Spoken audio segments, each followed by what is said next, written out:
Alright y'all, what is up? It's Willie Beeman here, bringing you another NBA 2K16 video. This one's about a new website that I found. I'm not going to take credit for finding this. Mob, I don't know if you guys know him on YouTube, but he had a video showing this web page off. He just went over a few things on it, but I just kind of wanted to clarify some things about it and kind of let you guys know about it. This is basically a website where you can go in here and go through different MyPlayers. So you can compare basically any position to any other position, you know, with scoring styles changed and heights changed. I will go through some limitations on this as well.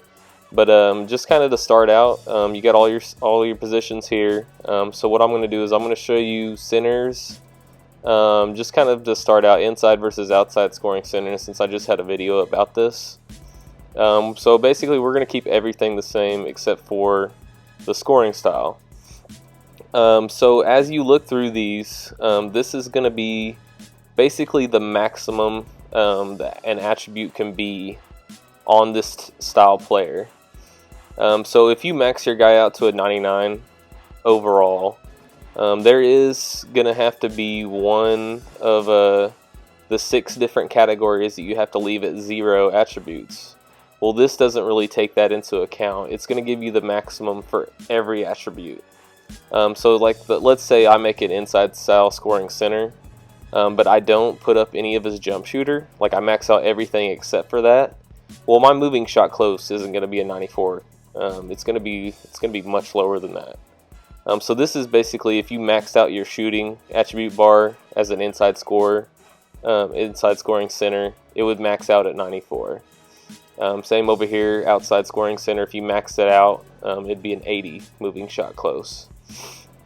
So you got to keep that in mind for whenever you're looking through these. Like I think if you don't put your free throw up at all as a center, your free throw is like a 55 or something like that. So you just gotta kind of keep that in mind. You know, what attribute are you gonna leave all the way down whenever you make your MyPlayer? So coming down here, another thing that this doesn't really take into account is weight. So as you saw at the top, there's no way to pick weight. So there's nothing that's going to tell you the difference between speed and acceleration. That's just something you're going to have to do. You can create a MyPlayer and then go into the attribute upgrades and push the athlete all the way up and see what the speed and acceleration goes to.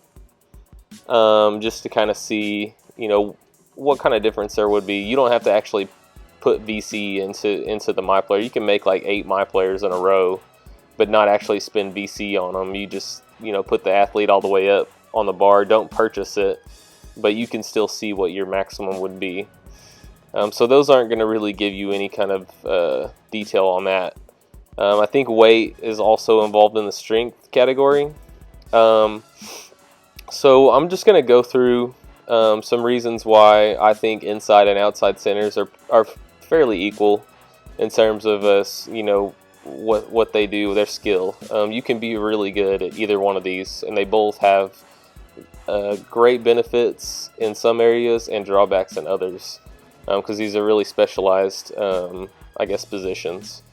So as a center, inside scoring center, you're going to notice a lot of things on here give them a huge edge on post style play and inside scoring style play. So like the moving shot close is definitely a good example on this. So this guy might be an outside style scoring center. You might think every shooting category would be better with this guy, but actually, you know, your close shots are going to be lower. It's going to give you a higher attribute on these shot closes for an inside style scoring center. And then whenever you go to these next 4 categories, this is where the outside scoring center is going to score from. So obviously his attributes are going to be much better. But if you look at the 3-point attributes, a 75 maximum is really not that good. For you to be able to shoot 3-pointers as a center with the outside scoring style, you really need to dial in your shot. Whatever shot you use, You have to get that thing to either be on the bar or green almost every time for a 3-point shot to be able to make it. Obviously 2K throws in randomization on the shot bar, so you'll make some things that aren't on the line, but it's going to be very difficult for you to make threes with an outside style center. Unless you go to the corners, which are hot, especially if you get the corner specialist badge. And also you can use boost to boost this up to an 80, and also boost like your mid-range up to a 90 and an 85. So that would make you quite a bit better if you boosted. I definitely recommend it. If you got VC, you should try it out. Especially if you're using an outside style scoring center, you should boost your jump shot, just kind of see if it makes a difference for you. So free throw, there's really not an advantage there, and people really don't care. So now we look at the layup. Layups fairly equal, which I was pretty surprised at whenever I was looking at this. I figured the layup category would be quite a bit different, so that was kind of surprising to me. So obviously you can drive and make layups pretty much just as well with an outside style scoring center as an inside style scoring center. So post play, your post fadeaway is going to be the same, so they can both make that shot just as good. Obviously, with the post fadeaway, your inside scoring attribute bar has to be maxed out to give you this 90 for each of these categories. So if you leave your inside scoring all the way down with your outside style center, you're not going to have this 90 overall post fadeaway or post hook. Where you get into some trouble with an outside center is going to be this post control attribute and also this strength attribute. These two things are going to really give me, which is I play with the inside style scoring center, a huge advantage. I've definitely noticed a lot of people are switching over to this outside style scoring center ever since the patch, and I've been able to just kill centers, basically like they're point guards or shooting guards almost in the park, with spin moves and post moves and things like that, because their post control is it's not very good. And then their strength is way down compared to mine as well, so I'm able to back them almost all the way down underneath the basket before I even have to take a fadeaway or anything. So that's going to be your disadvantages whenever you're in the post. If you're playing as a squad, you might need to double team if your center is getting bodied up by an inside style scoring center. So dunking is going to be a huge attribute with every position. If you pick inside style scoring center or inside style scoring point guard, shooting guard, everything, these attributes are going to be almost completely different. So with the dunking, this is going to be with getting rebounds and being able to just smash it back in. Obviously, if you watch some of my videos, you'll see me dunking underneath the rim almost all the time, and this is the reason why. I mean, I got a 94 overall dunk. And then if I boost my athlete, then I have a 99 standing dunk and 99 driving dunk, and also the contact dunk as well, which it really doesn't work in 2K16, especially with all the strips that point guards and things can do to you. You don't get a lot of posterizers as a center for some reason. So speed and acceleration, you can basically ignore those. I believe strength is also tied to your weight. So you might check that out if you're trying out different weights, just to see what kind of speed and acceleration you can get. I believe your strength gets affected by that too, which has been, I think, a problem for outside style scoring centers playing against me lately. Is I think they're making outside style scoring centers and then making them 200, like 220. I don't even know what the minimum weight is you can do on them, but I think it's around 220 or so. But making the minimum weight also, I think, drops your strength. I'm not 100% sure on that. That might just be speculation, but it just kind of seems like these outside style scoring centers they're very weak. All the rest of these things are going to be really not that important, especially not that different between these two style centers. As you can see, a lot of these are pretty much the same. So it's mostly a lot of offensive things that are going to be different. You can obviously play a lot of defense the same, in terms of just kind of staying in front of a person or something like that. So another thing I wanted to point out is, what's a lot of people have been like, hey, should I make a point guard that's this height or a shooting guard that's this height? Last year, you had your height ranges, and you'd basically pick a point guard, pick the highest height, and it was all done. Well, this year they've tied height to speed, so now people are really wondering, should I make a small forward that's 7 foot tall, or should I make a small forward that's 6'3"? Should I make a point guard that's 6'7" or 5'7", or a shooting guard or point guard with the same height? It's a really cool tool for seeing the differences between some of these positions and some of these heights. So I have a point guard that's 6'3". He's outside style scoring.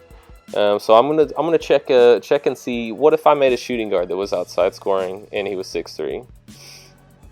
So if you look at these, you're gonna notice really slight differences, but there are differences between their stats. So the shooting guard, I've noticed, is gonna have a little bit better shooting, which makes sense. But there's gonna be some benefits to the point guard as well over here. Okay, so as you look through these, you'll notice some differences, and it's a really cool tool. So ball control, there's quite a bit of difference here between the point guard and the shooting guard whenever it comes to ball control, and passing vision and passing IQ, and passing accuracy. So I mean, they give you, it makes a lot of sense. I'm kind of glad that 2K did this. I haven't really dove into a lot of guards and what the different builds would be. So this is really cool. Just kind of see what the differences are.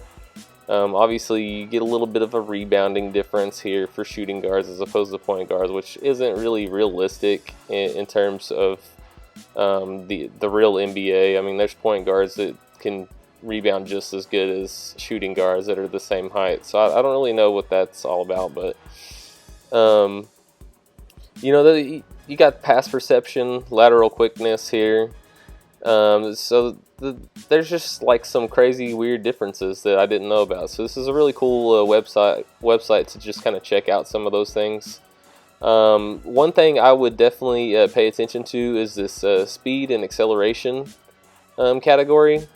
Whenever you make a MyPlayer, you want to make sure that he has at least an 85 speed and 85 acceleration if you're going to make a guard. The reason for that is for boosting, which I'll have a video coming up pretty soon about that. Just kind of how to boost and what it does. If you've been playing in the park for a while as a guard, you've probably noticed people, being able to kind of speed boost around the court. And this is kind of a key component to this, is being able to have your speed and acceleration at a 90 overall. Which you can do that with an 85 overall through boosting, through attribute boosts on your athlete. But I definitely recommend checking out this website if you wanted to see if maybe you wanted to make a point guard that's inside style, point guard or something like that. Just kind of see what the differences are. It definitely looks really interesting. I've kind of wanted to maybe make an inside style point guard or shooting guard or something like that. One thing I did notice is the dunking on the inside style like point guards and things. It kind of looks like you can do a lot of posterizers if you pick the inside style point guard or shooting guard or whatever.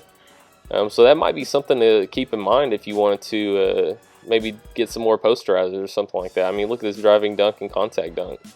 I mean, that's super high. So I think that might be kind of a fun build if you were looking to build maybe a new MyPlayer or something like that, and you wanted to build a guard. Maybe check out an inside style point guard or something like that. Maybe just try to break your guy down and either drive and dunk or drive and dish or something like that. So that'd be interesting to kind of see. I don't know if you guys know who Shakedown 2012 is, but he's on YouTube and he has an inside style point guard. So if you kind of wanted to see how that worked out, you can go check that out. But I would definitely caution you.